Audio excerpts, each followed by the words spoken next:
सत्ता में हमारी खबर अब उन सभी न्यूज मित्रों के लिए है जो सुबह से लेकर शाम तक सोशल मीडिया पर अपने अंगूठे से कई किलोमीटर तक वॉक कर आते हैं, रील्स और पोस्ट स्क्रॉल करते हैं और उस पर कमेंट भी करते हैं। कहने को तो ये कलयुग है, लेकिन आज के दौर को सोशल मीडिया का युग भी कहा जा सकता है, क्योंकि अभी हर हाथ में मोबाइल है, डेटा है, अलग अलग प्लेटफॉर्म पर अकाउंट भी मौजूद हैं और मुमकिन है आपका भी होगा। लेकिन क्या आप भी हर मुद्दे को लेकर सोशल मीडिया पर अपनी राय रखते हैं या पोस्ट करते हैं? क्या सोशल मीडिया पोस्ट पर आपकी उंगलियां भी धर्म देखकर सुविधा अनुसार कमेंट करती हैं? क्या आप भी धर्म देखकर किसी पोस्ट को लाइक, सब्सक्राइब, कमेंट और शेयर करते हैं? और एक जरूरी सवाल ये भी, क्या सोशल मीडिया पर आपकी टिप्पणी समुदाय विशेष पर टारगेट होती है?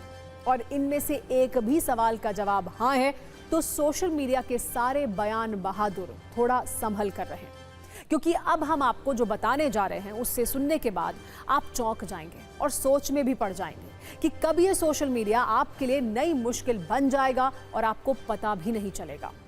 क्या आप यकीन करेंगे, सोशल मीडिया की वजह से किसी शख्स की 22 लाख रुपए की नौकरी छिन गई। सोशल मीडिया पर एक धार्मिक टिप्पणी करना उसे इस कदर भारी पड़ा कि 22 लाख रुपए सालाना की नौकरी का ऑफर लेटर उसके हाथ में आते आते रह गया। आज ये खबर सोशल मीडिया पर बहुत चर्चित है और इस पर जो विमर्श हो रहा है उसमें बहुत चिंगारियां हैं। इसीलिए सबसे पहले पूरा मामला समझिए। एक भारतीय स्टार्टअप फाउंडर ने एक कैंडिडेट से नौकरी का प्रस्ताव वापस ले लिया और यह फैसला लिया गया सोशल मीडिया पर उस कैंडिडेट के एक पोस्ट को देखने के बाद। जॉबी नाम की कंपनी से उस उम्मीदवार को 22 लाख रुपए सालाना का ऑफर मिला था, लेकिन सोशल मीडिया पर इस कैंडिडेट की टिप्पणी देखते ही उसका ऑफर रद्द कर दिया गया, क्योंकि दावा है कि इस शख्स ने सोशल मीडिया पर एक विवादित धार्मिक पोस्ट किया था, जिसे जॉबी के फाउंडर मोहम्मद अहमद भाटी ने आपत्तिजनक माना और अपना फैसला बदल दिया। कंपनी की ओर से उस कैंडिडेट को यह बताया गया कि उसके पोस्ट कंपनी के मूल्यों और संस्कृति के अनुरूप नहीं है और कंपनी के लिए हुनर से ज्यादा इंसानियत और इज्जत मायने रखती है। जिस उम्मीदवार का 22 लाख का सालाना ऑफर कंपनी की ओर से रद्द किया गया, उसकी जानकारी खुद कंपनी के फाउंडर मोहम्मद अहमद भाटी की ओर से ही दी गई, जिन्होंने ये बताया कि कैसे इस कैंडिडेट को 450 इंटरव्यू में किसी उम्मीदवार का चयन ना होने के बाद चुना गया था। ये कैंडिडेट बाकी लोगों से किस तरह अलग था और उसने जिस तरह से कंपनी के अधिकारियों को प्रभावित किया, उसे कंपनी ने अपने बजट से बाहर जाकर जॉब ऑफर की।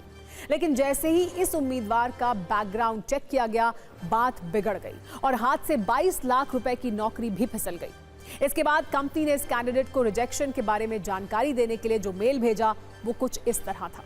कंपनी की ओर से लिखा गया कि नौकरी के प्रस्ताव के साथ आगे बढ़ने से पहले एक नियमित बैकग्राउंड चेक किया गया, जिसमें कुछ सार्वजनिक पोस्ट मिली। इनमें कैंडिडेट की ऐसी टिप्पणियां थीं जो कुछ समुदायों की धार्मिक भावनाओं को ठेस पहुंचा सकती हैं। कंपनी ने आगे लिखा, जॉबी में सब स्वतंत्रता और अभिव्यक्ति की इज्जत करते हैं, लेकिन ये भी मानते हैं कि आज़ादी जिम्मेदारी के साथ आती है। उनकी टीम में विविधता है, फाउंडर मुस्लिम है, सह संस्थापक ईसाई हैं, निवेशक और सलाहकार जैन हैं और टीम के बाकी सभी सदस्य हिंदू हैं, जो इस तरह के तत्वों से दूर रहते हुए वर्क कल्चर बनाए रखने के प्रति गंभीर हैं। इसीलिए फैसला किया गया है कि आपको ऑफर लेटर ना भेजा जाए। इसीलिए ये खबर हम सबके लिए एक सबक है। सोशल मीडिया पर कुछ भी लिखने से पहले शब्दों का चयन और वजन दोनों जांच लें और ये स्कैन कर लें कि शब्द किसी के लिए शब्द बाण न बन जाए जो भावनाओं को छलनी कर दें, क्योंकि हो सकता है कि उसके साइड इफेक्ट आपको तुरंत नहीं बल्कि कुछ वक्त के बाद नजर आए। वैसे अब इस खबर को लेकर सोशल मीडिया पर जो विमर्श चल रहा है उसका तापमान बहुत ज्यादा है, इसीलिए हम आपको उन लोगों का पक्ष भी दिखाते हैं जो जॉबी के फाउंडर के फैसले का समर्थन कर रहे हैं और वो लोग भी जो इससे नाराज हैं। फैसले के समर्थकों का तर्क है कि किसी उम्मीदवार की सिर्फ स्किल नहीं बल्कि एथिक्स भी देखने जरूरी है, जबकि विरोधियों का कहना है कि इस तरह के फैसले कैंसल कल्चर को बढ़ावा देने का काम करते हैं। समर्थन करने वाले ये कह रहे हैं कि ये फैसला अनुशासन का प्रतीक है, जबकि विरोधी इसे विचारों पर सेंसरशिप बता रहे हैं।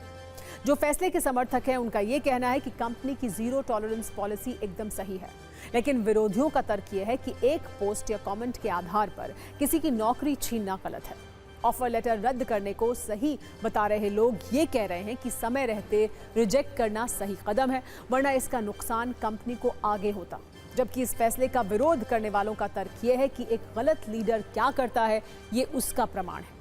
हालांकि किसके तर्कों का वजन ज्यादा है और आप किन से सहमत हैं, ये हम आप न्यूज़ मित्रों पर ही छोड़ते हैं।